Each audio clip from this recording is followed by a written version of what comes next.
I'm Kris Skoda. And I'm Knighton. And you're watching Mobilian.com. God help you.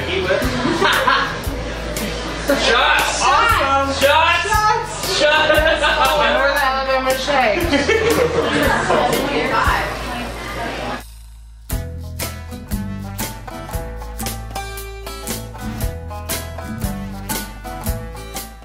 That was something. Oh, alright. Now, for everybody at home that maybe hasn't heard you guys, and who's asked, don't know who you are, can I get a little roll call? Starting over here. I'm Brittany. Oh, you're totally fine. Steve. Zach. And these are the Alabama Shakes. They are, by my estimation, probably the biggest band in Alabama right now as far as buzz goes. They're going to tell you no all day long. I'm going to tell you different. Now, Shakes, I got a good question for you. Where'd the name come from? Oh man, that was like an on-the-spot thing. We had a gig in about 3 weeks time, like to prepare for it. And yeah, the very first gig. This guy right here is like the Shakes, and we were like, alright, delicious. The Shakes. So you guys became Alabama Shakes. I'm guessing because there were more than one Shakes. Well, it started out as just the Shakes. I can imagine. There's so many the Shakes. So it's like, man, what other names can we come up with? And we like tossed around so many ideas for so long, but it's just like we became accustomed to this being called the Shakes. You know, it grew on us. We loved that name. People knew us by it. People knew us by the Shakes. So we wanted to incorporate that still, and still like, I don't know, relate to where we're from. We wanted to keep it on Alabama Shakes. Now, I know you guys are from Alabama. Is there like, where's everybody from exactly? North Alabama. Yeah. Athens. Athens? Athens, Alabama. Do you like your sounds influenced by the South? Definitely. I think so. I hear a lot of that now. I hope so, yeah. My main influence is like Muscle Soul sound, really stacks.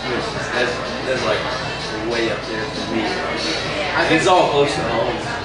right on. Parts of it may have been intentional, and other parts just were totally unintentional. Because when you look at like the kind of music that we listen to, it just varies so much from like hip hop to classic rock, you know, and everything in between. There is that Southern soul influence, but there's so much more too. People misunderstand soul, you know, like the thing is just like a genre of music and this and that, but it's like, it's a feeling, you know, like you pour every ounce of feeling you have into your music. And that's what makes soul music unique, because like all of us have life experiences that we just pour into our songwriting, and people kind of relate to it, you know? People are on the same level. It's just, it's everyday life. It's reality.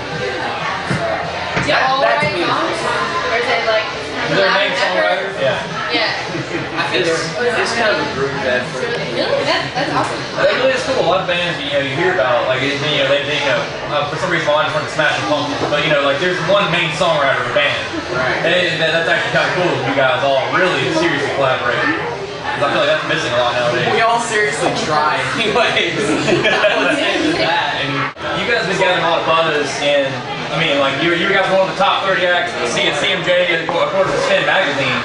How did all that kind of stuff come about? I think a lot of it had to do with, unless anybody else want to take this? No, I got it.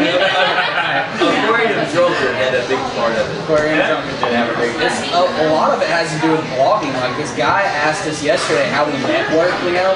A lot of it has to do with Facebook and everything, but so much more like other people are doing for us, you know? It's just word of mouth. People like hear our music and then they blog about it wherever they're from, and people who are local listeners or, you know, follow their blog or whatever look into it and everything, and it just kind of has spread itself. So a lot of people kind of done us a favor.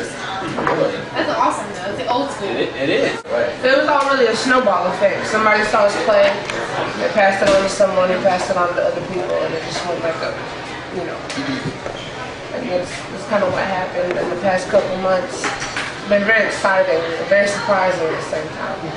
And so has it just been a couple months that you guys really been picking up steam? I know you guys been playing together. I was talking to Steve for the show. You guys been playing together for almost a couple years now.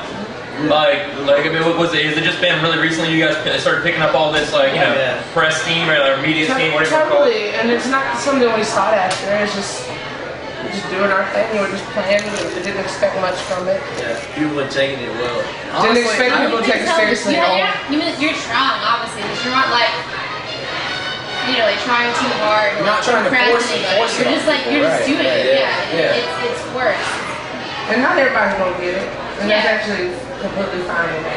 Yeah. I mean, I would say the opposite, honestly. I would say the kind of sound you guys have is easily accessible to a lot of people. It's just getting it out there. I would say that, you know, you could attract a young crowd or an old crowd. That's tonight in Callaghan. You know, I mean, there are people here, you know, 60 plus hanging out, you know, like being like, yeah! It's like last night we had a gig and we started early because they said old people weren't coming. Yeah. And they were like, if you don't mind, start early because all the elderly people were playing last time we played because it started too late. Really? It was a senior center? You got the elderly. But it's like, that means a lot to us that people like of all ages get it. Yeah. You have a really good complementation in your band, obviously. You know, y'all have a really great chemistry in your band together. All together. It's like, it works so well. And it's very refreshing to see, like, honest, raw talent, you know, in today's... I'm serious. I'm serious. You hit it dead on because the chemistry... I'm sorry, go ahead. Please stop. The chemistry is like really, it's so rare. I mean, like, I don't know, I can't say for everybody else how many bands they played in, but I played in with a bunch of people anyways. And when you find a chemistry between like a group of 3 or a group of 4 or 5, however many it may be, like that is so rare that when you find it, you better stick with it and hold on to it because that doesn't happen every day. When I understand talking to you guys before the show, you know, you guys got a lot of shows planned for the next year. What's that have in store exactly? One big one is New Year's at Talk-A-Bout Truckers and Booker T.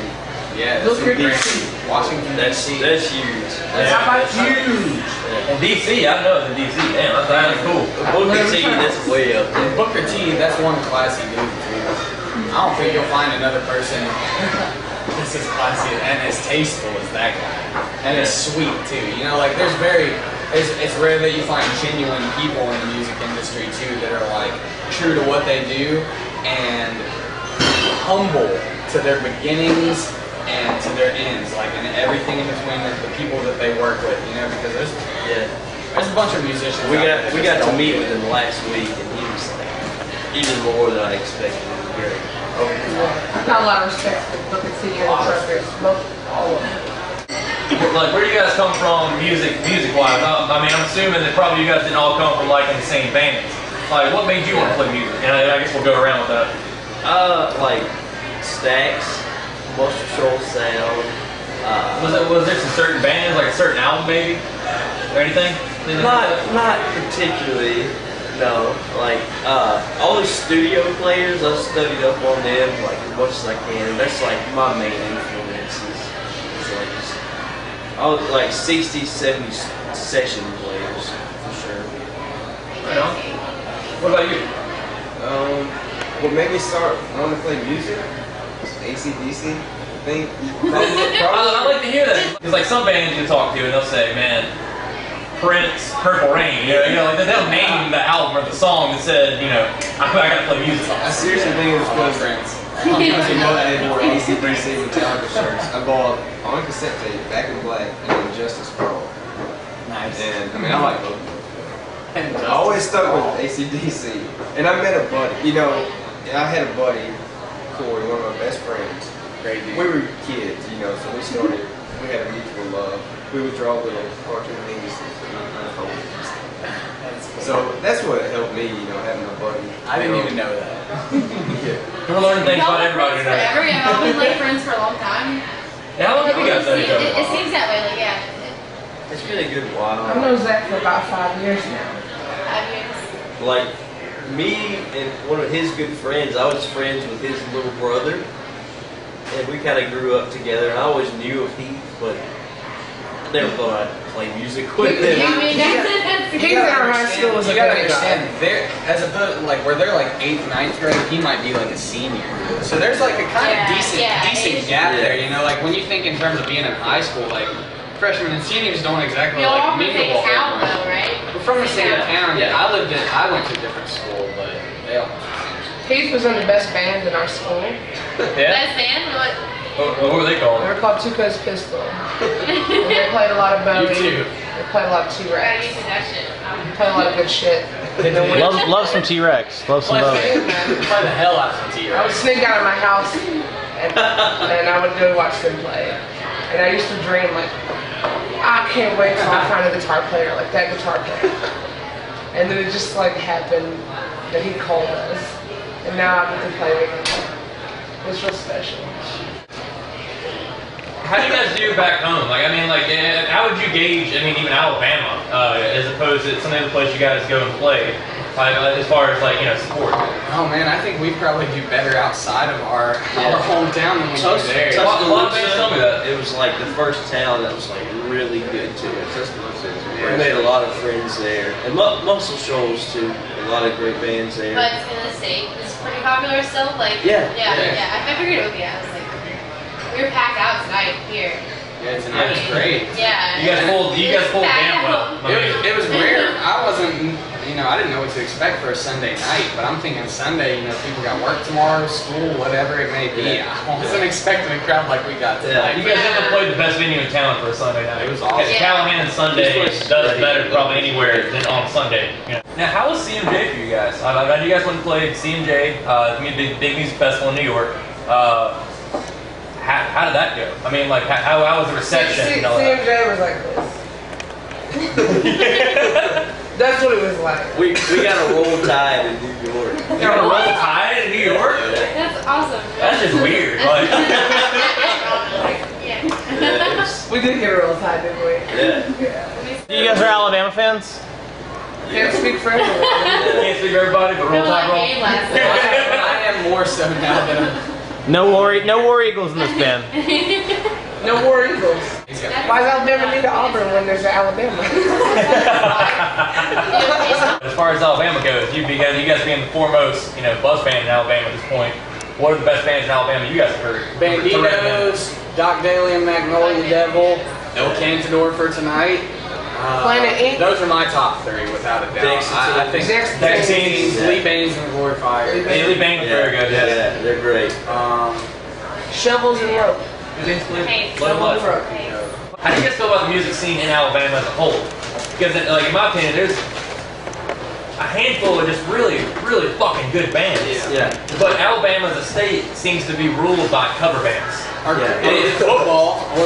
Well, it almost goes hand in hand. I mean, you know, a lot of people that watch football want to go to a bar and see a band playing songs they know, you know?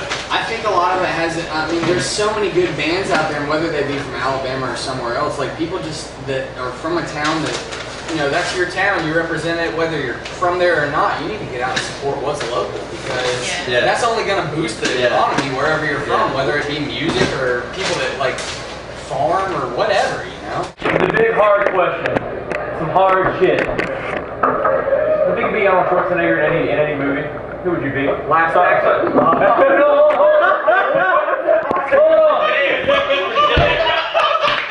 I got that. I got excited! If I could be Arnold Schwarzenegger, holy shit! Last action hero. All right, Zach. Last action hero! Sorry with you, Zach. Arnold Schwarzenegger, any movie ever. I don't know what it's called, but the movie where he gets pregnant. Junior! Junior! It's Junior! Junior's the sequel to Twins! Okay, alright. With Danny DeVito!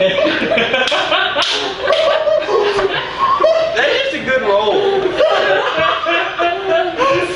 see, this is why we always end with a joke question.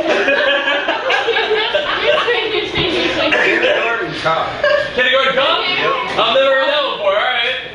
Obviously, last action hero over here. Brittany, what you got for me? Predator. Predator? Alright. It's not. Ladies and gentlemen, you've been watching Mobilian.com. This Alabama Shake, obviously they're fucking awesome people. Great band. Not according to Brittany, but whatever. I'm Taylor, this is Skoda. Good night.